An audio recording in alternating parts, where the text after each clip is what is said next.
Welcome to my class, students. It's English grammar. We are doing a chapter adverb, and this time we are doing a definition and types of adverbs. It's very important to learn adverb because you will have chapters on this. And let's start. What is adverb?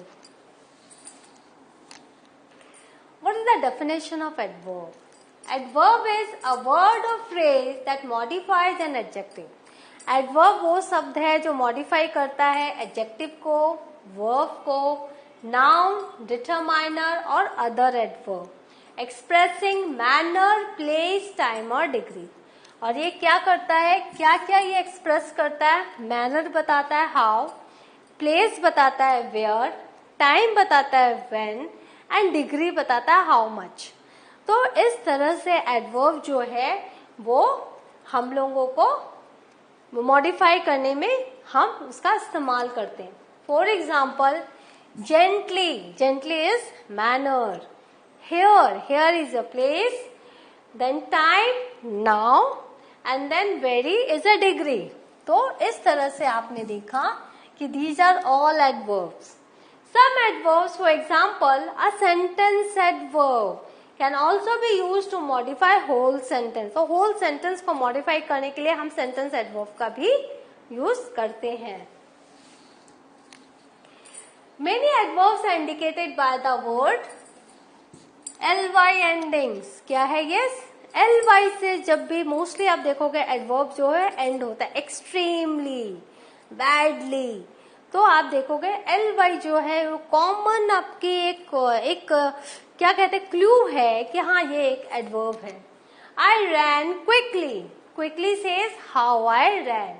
I will go tomorrow, tomorrow says when I will go. तो यहाँ पर देखो इसने manner बताया, यहाँ पर इसने क्या किया, टाइम बता रहा है tomorrow. I have looked everywhere for my book. तो यहाँ पर everywhere is also an adverb. Where I have looked, everywhere I have looked.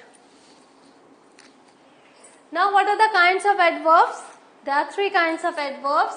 First is simple, then interrogative and then relative. Now what are the simple adverbs?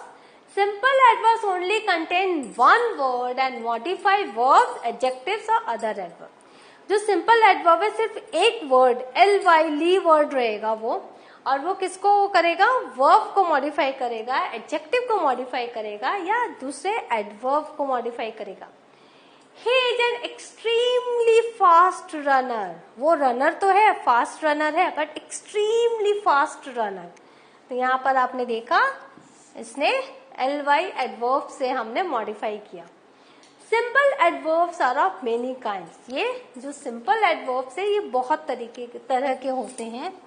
For example, interrogative adverbs are used to ask different types of questions. और जो interrogative adverbs होते हैं वो कई तरह के questions पूछने में हमारे काम आते हैं. The interrogative adverbs why, where, how and when are placed at the beginning of a question. तो जब हम ये words लगाते, क्या आपको पता था ये interrogative adverbs है? But these are interrogative adverbs. When is used to ask about time related matters. When are you coming? When are you going? When will your class start? तो इस तरह से when से हम क्या करते हैं, टाइम रिलेटेड मैटर्स के बारे में पूछना हो तो when लगाते हैं. Where is used to ask about place related matters. Where do you stay? Where do you live? Where do you go? Where is your school? Where is your home? तो इस तरह से आपने देखा प्लेस रिलेटेड जितने भी matters होते हैं वहां हम वेयर लगाते हैं. And why is use to ask about reasons. और वाई जब हम कारण पूछते हैं, why are you so late, why are you looking so dull, why are you looking unhappy, why are you so happy. तो इस तरह से जब हम कोई रीजन पूछते हैं, कारण पूछते हैं, तो वाई लगाते हैं. तो इस तरह से आपने देखा these are all adverbs. How can be used to ask about matters related to manner, time, quantity, amount and degree. So, how से हम क्या करते हैं, हमें अगर किसी का मैनर पूछना हो, टाइम जानना हो, क्वांटिटी जानना हो कितना, अमाउंट जानना हो और डिग्री जानना हो, तो हम हाउ का यूज करते हैं. These questions can be answered with a sentence or a prepositional phrase. तो ये सारे जितने भी क्वेश्चंस हैं उनको हम कैसे आंसर कर सकते हैं? या तो हम पूरा sentence how are you, I am fine, या फाइन, या prepositional phrase I am fine, या where is your mother, in the kitchen, on the terrace. तो इस तरह से प्रीपोजिशनल फ्रेज में भी हम आंसर देते हैं। After an interrogative adverb in a question, you must invert the subject and verb so that the verb comes first. देखो जब हम क्वेश्चन करते हैं तो जैसे हमने क्वेश्चन किया हाउ आर यू, तो आपने देखा कि जो वर्ब है वो पहले आया, ऑक्सिलरी वर्ब, ठीक है। लेकिन जब हम आंसर देते हैं तो कैसे? आई एम फाइन। हमने क्या देखा? सब्जेक्ट हमने पहले लिखा आई एम फाइन, लेकिन जब हम क्वेश्चन करते हैं तो हम वर्ब को पहले रखते हैं। You must invert the subject and verb. तो यहां जब हम आंसर दे रहे हैं तो आपको इन्वर्शन करना जरूरी है। एम आई फाइन, आप क्वेश्चन पे क्वेश्चन कर रहे हो, आई एम फाइन आप आंसर दे रहे हो। अब देखो why are you so late, तुम इतने लेट क्यों हो? There was a lot of traffic. तो ये जो लॉट ऑफ ट्रैफिक है ये क्या है? प्रीपोजिशनल फ्रेज है। Where is my passport, in the drawer. तो आपने देखा इन द ड्रॉअर भी एक प्रीपोजिशनल फ्रेज है। आप इसको ऐसे भी कर सकते हो, why are you so late, I am late because, ठीक है, देयर वॉज, ठीक है। तो आई एम लेट, हमने आई एम किया, पहले सब्जेक्ट फिर वर्ब, और फिर हमने क्वेश्चन किया, क्वेश्चन का आंसर दिया। हाउ आर यू, यहाँ पे देखो वर्ब जो है वो पहले है, सब्जेक्ट बाद में। आई एम फाइन, यहाँ सब्जेक्ट पहले है, वर्ब बाद में है। तो ये सारी चीजें ध्यान में रखनी है जब आप क्वेश्चन का आंसर दे रहे हैं। A relative adverb introduces a group of words. जो relative adverb है ग्रुप ऑफ वर्ड्स को वो इंट्रोड्यूस करता है या क्लॉज को इंट्रोड्यूस करता है। That tells more about a noun. किसी नाउन के बारे में ज्यादा जानकारी अगर कोई सेंटेंस या क्लॉज दे रहा है तो उसको एक एडवर्ब क्या इंट्रोड्यूस करता है। It can be used instead of a relative pronoun plus A preposition.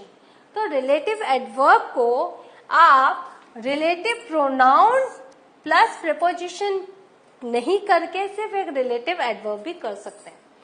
It does not act as the subject or object in the relative clause. तो सब्जेक्ट और ऑब्जेक्ट की तरह रिलेटिव क्लॉज में ये act नहीं करता, नहीं सब्जेक्ट है ना ऑब्जेक्ट है। It merely replaces an adverb. तो जो रिलेटिव एडवर्ब है सिर्फ एक एडवर्ब को वो रिप्लेस करता है, हटाता है। There are three main relative adverbs, where, when and why. The relative adverb where means in which और at which. अभी आप देखो जब ये पहले आ रहा है तो इंट्रोगेटिव एडवर्ब बन जा रहा है, जब ये सेंटेंस के बीच में आ रहा है तो रिलेटिव एडवर्ब बन जा रहा है। A relative adverb where means in which और at which and is used to refer to a place. Place के लिए हम वेयर का यूज करते हैं। This is the store in which I bought my books. In which I bought my books, कहाँ? इसी दुकान से मैंने अपनी किताबें खरीदी हैं। तो यहाँ पर देखो ये relative pronoun plus preposition, right. तो हमने क्या किया? This is the store in which I bought my books. तो हमने देखा, हमने क्या कहा था? रिलेटिव प्रोनाउन और प्रीपोजिशन को हम क्या करते हैं? हम हटा सकते हैं रिलेटिव एडवर्ब से। तो this is the store where I bought my shoes, कोई भी चीज। तो यहाँ पे आपने देखो वेयर से हमने रिलेटिव एडवर्ब प्लस प्रीपोजिशन को हटाया। The relative adverb when means in which, at which, and is used to refer to a time expression. Noon is the time when we eat lunch, right? तो आप देखो relative adverb sentence के बीच में है, लेकिन जब ये पहले आ जाएगा और आप invert करोगे, verb को पहले करोगे तो ये interrogative adverb हो जाएगा। When are you coming? तो are पहले, when पहले, तो ये लास्ट में क्वेश्चन मार्क आएगा, लेकिन यहाँ पर क्या है? फुल स्टॉप है। The relative adverb why means for which and is used to refer a reason. I don't know why Shyam isn't in class today. मुझे नहीं पता श्याम आज क्लास में क्यों नहीं है, right? तो इस तरह से हमने देखा रिलेटिव को बीच में डाल के हमने किया। तो I don't know why Shyam isn't in class. तो अगर हमें क्वेश्चन करना होगा interrogative, why Shyam is absent today, right? तो ये रिलेटिव एडवर्ब है। So what have you learned? हमने क्या देखा? हमने देखा हमने एडवर्ब्स जाना, एडवर्ब्स के टाइप्स जाना, सिंपल एडवर्ब देखा, इंट्रोगेटिव एडवर्ब्स देखा, और हमने क्या देखा? रिलेटिव एडवर्ब्स भी देखा। शब्द वही है लेकिन उनकी पोजीशन चेंज हो जाती है, तो उनका पंक्चुएशन मार्क भी चेंज हो जाता है, और उनका जो तरीका है, उनका जो एक्सप्रेशन है, वो भी चेंज हो जाता है। तो follow these rules while writing. और जब आप एक्सरसाइजेस करोगे, एग्जाम में लिखोगे, तो इन सारे रूल्स को आप ध्यान में जरूर रखना। In the next class I will be doing exercises based on your chapters on adverb only. So please go through the session. I'll meet you in the next session. Thank you.